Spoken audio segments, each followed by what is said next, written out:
Hi, everyone. I'm Lauren Albandy, and I am the coordinator for ISAR 2022.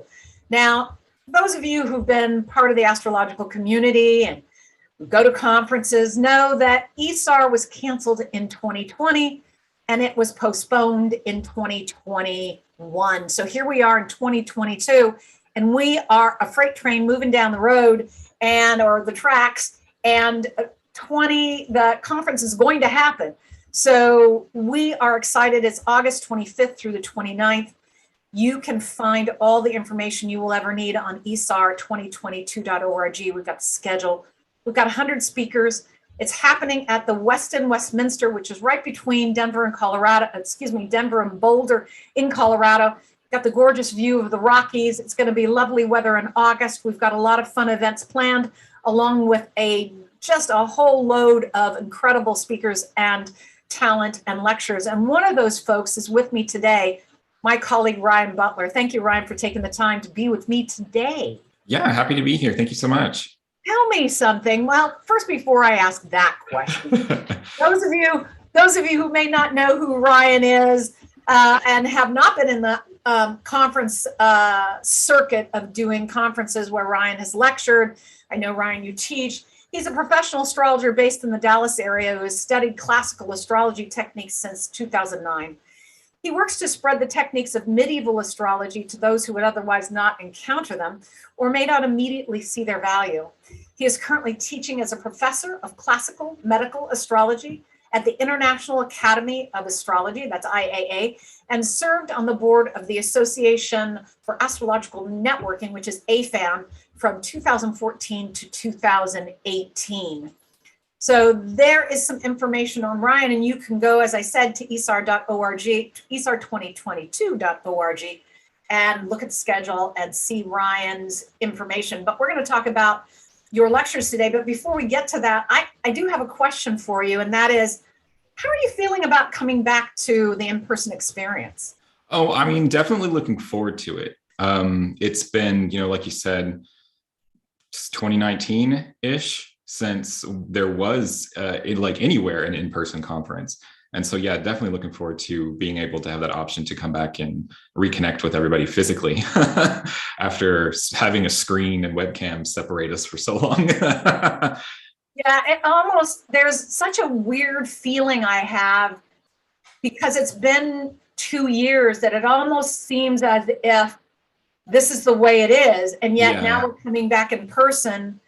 And there's kind of a feeling of like the first day of school kind of thing. Yeah, I can see that. It's kind of this weird, because it's almost like no time has passed, but it's also like all the time has passed at the same time.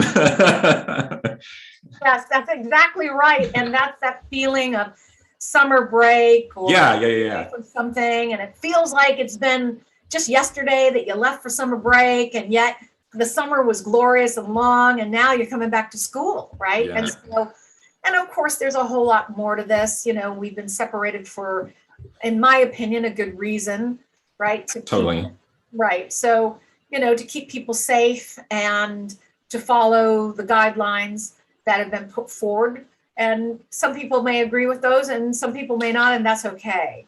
So, but overall, the whole point is to keep people safe, and that's certainly our intention with ISAR and the other conferences that have been happening or will happen this year.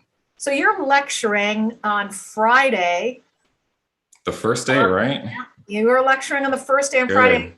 In fact, both of your lectures, of course, are on the health and wellness track, which is obvious, which is very obvious. And so on Friday at 2 p.m. Mountain Daylight Time, you'll be lecturing on crisis alert, the moon, illness, and the critical days. So tell us about that. What is that? What do you mean by that? Yeah, so the critical days are a astrological technique that were developed to help astrologers better understand and predict the development of illness, essentially, sort of before it happens, to be able to better, augment their treatment schedule to prepare for, flare-ups, essentially, of acute illnesses.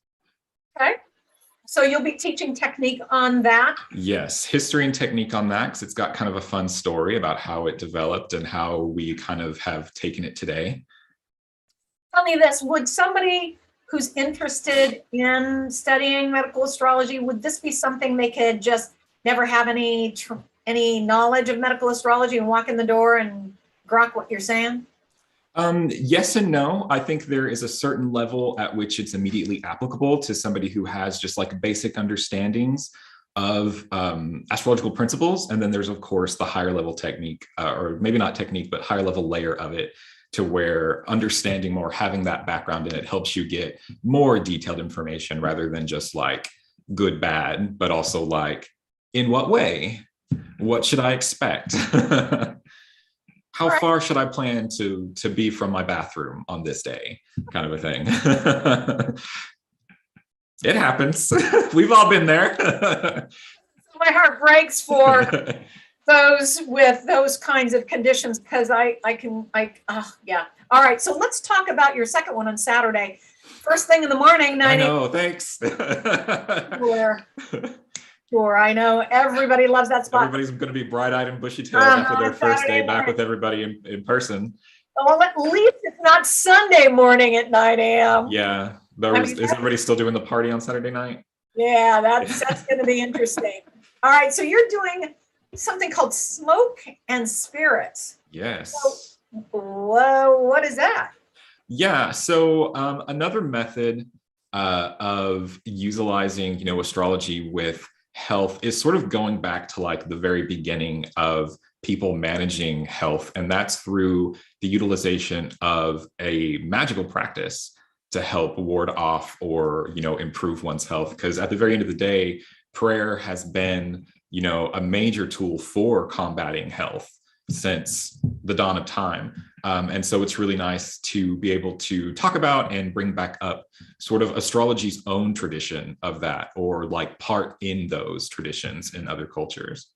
So you'll be looking at the history of that, and then potentially to how in some way to modernize those more ancient practices. Is that what? Yeah. My goal for that is to give people the tools that they need to be able to leave that lecture and be able to, make their own astrological health talisman to kind of fortify their own constitutions or help to address whatever they see their primary health challenge being. So yeah, I hope that that's one that's very, not like hands-on, but, very actionable for people as they see it. I like that, but my Capricorn Earth side. She said, actionable, I'm there. Are there lists? Tell me there are lists. Yeah, that's right. That's right. So everyone, ISAR, ISAR 2022.org is where you can find all the information, where you can register for the conference. It is August 25th through the 29th.